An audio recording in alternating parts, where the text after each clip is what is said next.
یہ محرم الحرام کا مہینہ چل رہا ہے۔ اس مہینے میں عام طور پر قبروں کی زیارت کی جاتی ہے اور اپنے بزرگوں کی، آباء و اجداد کی قبروں پر فاتحہ خوانی کی جاتی ہے۔ تو قبرستان میں جانے کا اور فاتحہ خوانی کا کیا مستحب اور مسنون طریقہ ہے، یہ چند منٹ کی اس ویڈیو میں بتانے جا رہا ہوں۔ ویڈیو مکمل دیکھیے گا اور آخری بات لازمی سنیے گا، انشاءاللہ آپ کو فائدہ ہوگا۔ اور اگر ویڈیو پسند آ رہی ہو تو لائک کر دیں اور چینل کو سبسکرائب کر دیں، جزاک اللہ۔ قبرستان جب بھی جائیں تو بہتر یہ ہے کہ جوتا باہر اتار لیں، لازمی نہیں لیکن اتار لیں تو بہتر ہے۔ پھر قبرستان میں داخل ہوتے ہی یہ دعا پڑھیں، آپ سکرین پر دیکھیں گے، یہ حدیث سے ثابت ہے۔ السلام علیکم یا اہل القبور، یغفر اللہ لنا ولکم وانتم سلفنا ونحن بالاثر۔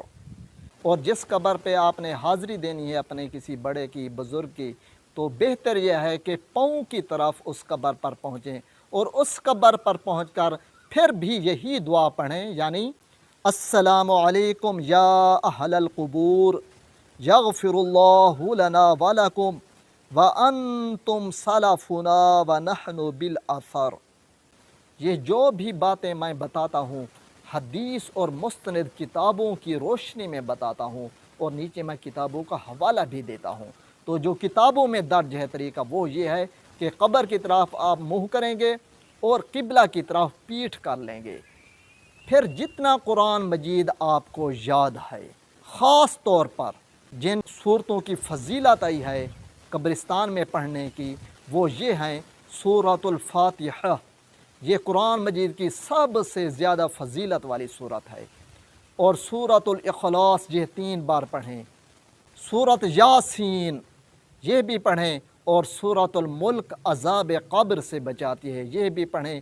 اگر یہ صورتیں آتی ہوں تو اس طرح پڑھ لیں، ورنہ جتنا چاہیں جس طرح آپ کو آتا ہو، چاہے 1 آیت آتی ہو، چاہے 3 آیات آتی ہوں، چاہے درود پاک آتا ہو، وہ پڑھ لیں۔ لیکن مستحب طریقہ یہ ہے کہ آپ اس طرح پڑھیں۔ سب سے پہلے درود پاک پڑھ لیں۔ درود ابراہیمی عام طور پر سب کو آ جاتا ہے اور سب سے زیادہ فضیلت والا درود پاک ہے، یہ پڑھ لیں۔ اس کے بعد 1 بار سورۃ الفاتحہ پڑھ لیں، یعنی الحمد شریف پڑھ لیں۔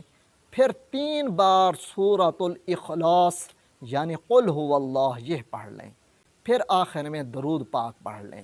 اس کے بعد آپ قبلہ کی طرف منہ کر لیں اور دونوں ہاتھ اس طرح اٹھا کے، ایک بات یہاں پر یہ بھی سن لیں کہ ایصال ثواب کے لیے ضروری نہیں کہ قبرستان میں جا کر پہنچیں یا اس قبر کے قریب پہنچیں، اور نہ یہ ضروری ہے کہ صرف قرآن مجید پڑھا جائے، بلکہ کوئی بھی نیک کام کرتے ہیں، کوئی قرآن مجید کی سورت پڑھتے ہیں، ذکر کرتے ہیں، درود پاک پڑھتے ہیں، خیرات کرتے ہیں، کسی بھوکے کو کھانا کھلاتے ہیں، پیاسے کو پانی پلاتے ہیں، تو اس وقت آپ نیت کر لیں گے تو آپ کا وہ ایصال ثواب، وہ ثواب اس بندے تک پہنچ جائے گا جس کی آپ نے نیت کی۔ لیکن اگر اس طرح دعا مانگ لیں، جو دعا کا طریقہ میں ابھی بتانے جا رہا ہوں، تو یہ مستحب ہے، زیادہ بہتر ہے۔